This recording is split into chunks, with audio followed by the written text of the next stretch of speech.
Telangana health director సంచలన comments చేశారు. తన మున్నూరు కాపు కులానికి సేవ చేసేందుకు రాజకీయాల్లోకి వస్తారని, డైరెక్టర్ పదవికి రాజీనామా చేస్తారని అన్నారు. రాజన్న సిరిసిల్ల జిల్లా వేములవాడ పట్టణంలో మున్నూరు కాపు నిత్య అన్నదాన సత్రం వార్షికోత్సవంలో పాల్గొని వారు మాట్లాడారు. రాజ్యాధికారం ప్రకారం అధికారులు నడుచుకోవాలి కాబట్టి నడుస్తున్న మున్నూరు కాపులంతా ఏకం కావాల్సిన సమయం వచ్చిందని, నా తమ్ముడు తీన్మార్ మల్లన్నల రాజకీయాల్లోకి రావాలి, కాపులంతా రాజకీయాల్లో ఉండాలని కోరుకుంటున్నా. విద్య పరంగా వైద్య పరంగా అందుబాటులో ఉంటారన్నారు. ప్రజాక్షేత్రంలో ప్రజా జీవితంలో ఉంటారంటూ వ్యాఖ్యానించారు.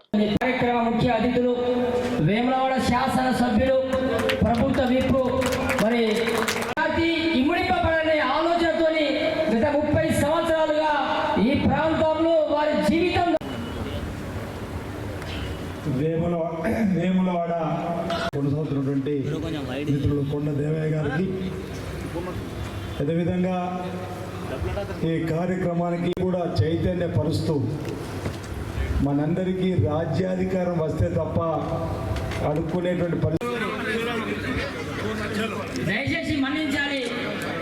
మనల్ని ఈ సభలో మరి ఉన్నటువంటి పెద్దలు తీన్మార్ మల్లన్న గారు, వారి గురించి ఎవరు కూడా పరిచయం చేయాల్సిన అవసరం లేదు. ఇదే రోజు రాజీనామా చేసి ప్రజా జీవితంలోకి రావాలని ఎంచుకోవడం జరిగింది. అది ఏదైనా సరే ప్రజాక్షేత్రంలో ఉండాలని నేర్చుకున్నా, ప్రజా జీవితంలో ఉండాలని నేర్చుకున్న నా మొదటి సేవ ఏదైతుందో అది ఫస్ట్ నా కులానికి, అది నా కులం నుంచి స్టార్ట్ అవుతుంది. అంటే రాబోయే రోజుల్లో నా కులానికి సేవ చేసిన తర్వాతనే మిగిలిన వర్గాలకి, మిగిలిన సమాజంలో ఉన్న అన్ని రకాల ప్రజలకి సేవలు అందించడానికి నేను ప్రయత్నం చేస్తానని తెలుస్తున్నా.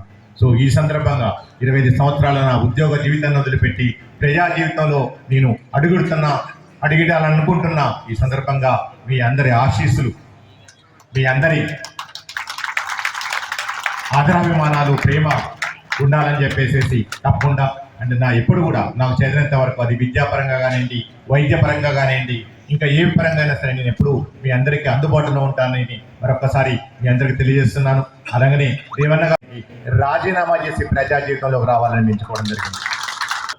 మన మున్నూరు కాపు రాజరాజేశ్వరి నిత్యాన్నదాన సత్రం 11వ వార్షికోత్సవ సందర్భంగా నన్ను ఆహ్వానించిన మన తెలంగాణ రాష్ట్ర మున్నూరు కాపు సంఘ అధ్యక్షులు కొండా దేవయ్య గారు, అలాగని ఈ కార్యక్రమానికి ముఖ్య అతిథిగా విచ్చేసిన మన వేములవాడ స్థానిక శాసనసభ్యులు అన్నగారు, పెద్దలు, పూజ్యులు ఆది శ్రీనివాస్ గారు, అలాగనే నా శ్రేయోభిలాషి, అంటే చాలామందికి తెలియదు ఏంటంటే తీన్మార్ మల్ల ఇప్పుడు చెప్పుకోవచ్చు నేను ధైర్యంగా, తీన్మార్ మల్లన్న గారు నా తమ్ముడు, నా క్లోజ్ ఫ్రెండ్, మేము రెగ్యులర్గా మాట్లాడుతున్నాం. ఒకప్పుడే ఓన్లీ ఫేస్ టైంలోనే మాట్లాడుకునేది, ఈరోజు ఓపెన్గా మాట్లాడుకుంటున్నాం. వేరే విధంగా ఎందుకంటే పరిస్థితులు అలా ఉంటాయి, తప్పదు. ఓకే, ప్రజాపాలన వచ్చింది, ప్రజాభవన్ నుంచి పరిపాలన సాగుతుంది. సో ఇప్పుడు ధైర్యంగా నేనే కాదు, ఇది రాష్ట్ర వ్యాప్తంగా అందరూ అనిపిస్తున్నారు అనుకుంటా ఈ స్వేచ్ఛను అంతా కూడా. ఓకే అనుకోవచ్చు, ఈ లాయల్టీ మారింది, లేకపోతే ఇంటిగ్రిటీ చేంజ్ అయింది. లాయల్టీ, ఇంటిగ్రిటీ ఎప్పుడూ ఆ మనిషిలో అది ఎప్పుడూ ఉంటూనే ఉంటుంది. ఎందుకంటే రాజుల ప్రకారం, రాజ్యాధికారం ప్రకారం అధికారం నడుచుకోవాలి కాబట్టి అలాంటి పరిస్థితులు అలా నడుచుకోవాల్సి వచ్చింది. అండ్ ముఖ్యంగా ఇంత పెద్ద కార్యక్రమాన్ని ఈ విధంగా ఆర్గనైజ్ చేసినందుకు నిజంగా కొండాదేవయ్య గారు, అలాగనే ట్రస్ట్ సభ్యులు అందరికి కూడా, అండ్ ముఖ్యంగా ఈరోజు ఏదైతే 35 రూములు ఉన్నాయో 3 రూములు తీసుకునే బాధ్యత నాదని చెప్పి మీ అందరికి కూడా 3 రూములకు సంబంధించిన బాధ్యత ఏదైతుందో అది నా బాధ్యత అని చెప్పేసి సభాముఖంగా మీ అందరికీ తెలియజేస్తున్నాను. అండ్ ముఖ్యంగా కాపులు, మున్నూరు కాపులు, ఒంటరి, బలిజ రాష్ట్ర వ్యాప్తంగా, 2 తెలుగు రాష్ట్రాల్లో, దేశవ్యాప్తంగా, ప్రపంచవ్యాప్తంగా ఎక్కడెక్కడ ఉన్నారో వాళ్ళందరూ కూడా ఐక్యం కావాల్సిన సమయం వచ్చింది.